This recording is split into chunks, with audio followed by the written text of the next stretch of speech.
beautiful afternoon. Today is Sunday, the 15th day of June, 2025. This is the news hour on TV Sapientia. My name is Somto Okafo. You're welcome.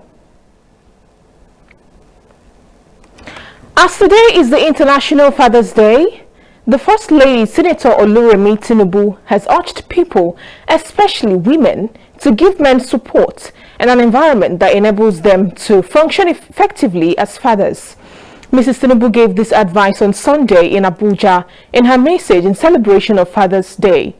The International Father's Day is a day set aside for honoring fathers, as well as fatherhood, paternal bonds, and the influence of fathers in the society. About 200 people, including internally displaced persons, IDPs, 5 security personnel, women, children, and community members were killed in a fresh coordinated attack by suspected herdsmen on Yelewata and Doda communities in Guma local government area of Benue State. The accident struck late on Friday night, according to residents who said they had received advance warnings of impending attacks by marauding fighters. Eyewitnesses said the attackers stormed Yelewata from both the eastern and western flanks, overpowering police and youth defenders before unleashing violence on defenseless IDPs in market stalls and nearby homes. Several houses and market stalls were set ablaze after being doused with petrol. Many victims, some described as toddlers, were reportedly slaughtered like animals. Another group of attackers was said to have descended on Doda. Although youths and security personnel mounted a fierce resistance, at least 5 officers, including policemen and soldiers, were confirmed killed. Special advisor to the Benue State Governor on Internal Security, Chief Joseph Ha, confirmed the dual attack. Meanwhile, the Benue State Police Command, in a statement by DSP Udeme Edet, acknowledged the incident, stating that tactical teams responded swiftly, engaged the assailant, and repelled the attack.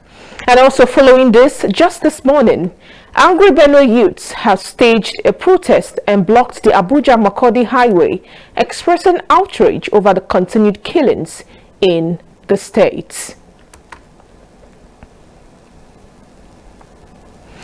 President Bola Tinubu met on Saturday evening with some key figures from the opposition People's Democratic Party, PDP, in what many see as early move toward political realignment ahead of the 2027 general election.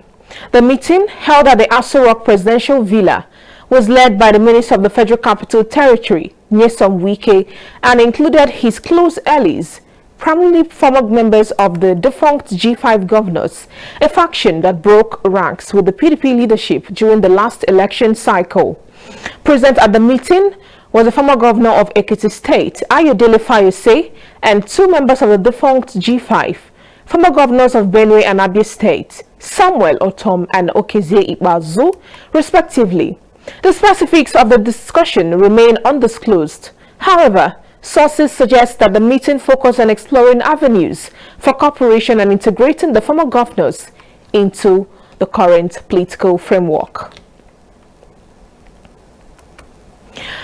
The Anambra State Governor, Professor Chukwuma Soludo, has approved 15 million naira for the oil-bearing Ogwaniocha community in Obaru local government area of the state in support of the mass burial of 43 indigents of the community who lost their lives during the internal crisis that rocks the community in November 2021. Apart from the loss of lives, the communal crisis led to the destruction of many houses, forcing many residents to flee the community. The State Commissioner for Petroleum and Mineral Resources, Anthony Ifanya, presented the check on behalf of the governor to the President General of Ogwaniocha Progressive Association, Honorable Vitalis Ekwanwa, in the company of other stakeholders from the community. While commending the community for paving the way for peace to thrive in the area, Ifanya announced Governor Soludo's willingness to visit the community with developmental projects.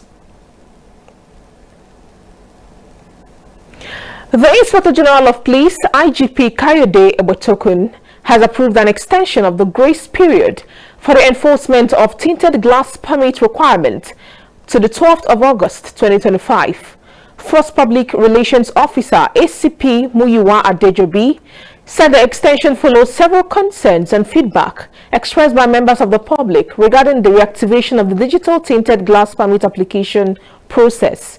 He said the extension of enforcement is also intended to give room for additional enhancement and refinement to the application process, ensuring that no member of the public is unduly disadvantaged. He also said that the NPF is actively working to simplify and improve both the physical and contactless application options, including enhanced verification mechanisms and streamlined procedures to reduce delays and eliminate undue inconveniences. The Federal Ministry of Agriculture and Food Security has made a U-turn by suspending its planned prayer and fasting sessions aimed at seeking divine intervention to end hunger in the country. This comes just days after a leaked internal circular dated June 11, 2025, directed all staff, including directors, deputy directors, assistant directors and value chain desk officers, to gather for weekly spiritual sessions at the ministry's headquarters in Abuja. Signed by the Director of Human Resource Management, Mrs. Adebayo Mudupe. The circular urged staffs to fast and participate in a prayer initiative tagged Divine Intervention for Protection and National Development, slated for June 16, 23 and 30. However, in a follow-up memo, the same director announced a postponement of the exercise until further notice without providing any reasons. The reversal follows growing public criticism and media inquiries about the ministry's spiritual response to the food crisis, with many questioning its appropriateness amid rising hunger and inflation.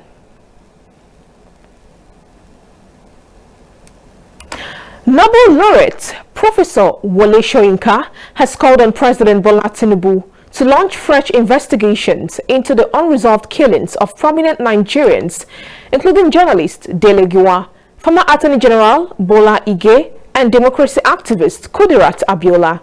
Speaking to a select group of journalists in Lagos on Saturday, Soyinka stressed the need for closure and these high-profile political assassinations. He said some Nigerians, both at home and abroad, may hold crucial information that could shed light on the circumstances surrounding these deaths.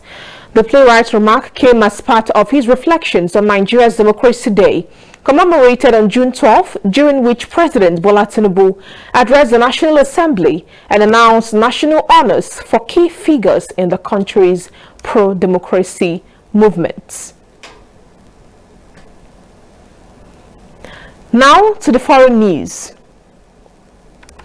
U.S. President Donald Trump is reportedly considering a fresh round of travel restrictions that could affect citizens from Nigeria and 35 other countries, according to a State Department memo cited by the Washington Post.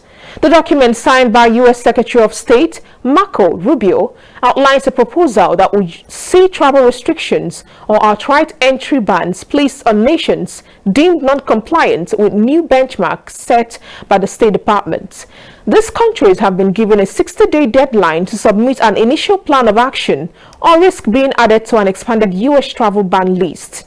Countries reportedly under review include Angola, Benin, Burkina Faso, Cameroon, the Democratic Republic of the Congo, Ethiopia, Ghana, Nigeria, Uganda, Zambia, Zimbabwe, and others, along with small island nations such as St. Lucia, Vanuatu, and Tonga. Officials said the policy forms part of border efforts to enhance U.S. border security and enforce more stringent immigration controls, as would be sharply restricted. Still on the foreign news, U.S. President Donald Trump warned Iran on Sunday that it would experience the full strength of the U.S. military if it attacks the United States, reiterating that Washington had nothing to do with Israel's strike on Tehran's nuclear and intelligence facilities. Israel's operation, which began early on Friday, has targeted Iranian nuclear and military sites, killing dozens of people, including top army commanders and atomic scientists, according to Tehran. Israeli Prime Minister Benjamin Netanyahu has also vowed to hit every target of the Ayatollah regime, and Iran has retaliated with a deadly barrage of missiles. While Trump had said he was aware of the Israeli operation before it started, he reiterated on Sunday morning on his Truth Social platform that the United States had nothing to do with the attack on Iran tonight. He added that they can easily get a deal done between Iran and Israel and end the bloody conflict. And finally, still on the foreign news, grieving families were due to hold funerals in India on Sunday for their relatives who were among at least 279 killed in one of the world's worst plane crashes in decades. Health officials have begun handing over the first passenger bodies identified through DNA testing, delivering them in white coffins in the western city of Ahmedabad. One victim's relative, who did not want to be named, told AFP that they have been instructed not to open the coffin when they received it. Witnesses reported seeing badly burned bodies and scattered remains. Recall that the Boeing Dreamliner erupted into a fireball when it went down moments after takeoff, smashing into buildings used by medical staff. There was just one survivor out of the 242 passenger and crew on board the Air India jet when it crashed. Many relatives have been providing DNA samples to be matched with passengers, with 31 identified as of Sunday morning. Meanwhile, Indian authorities are yet to detail the cause of the disaster and have ordered inspections of Air India's Dreamliners. Alright, that was the news hour on TV Sapiencia. On behalf of the editorial and technical crew, my name is Somto Okafor, and I'm using this opportunity to wish all the incredible fathers out there a happy Father's Day. We applaud your unwavering love, support, and commitment to the well-being of the society. Thank you for joining News Hour on TV Sapiencia. Have a wonderful Sunday.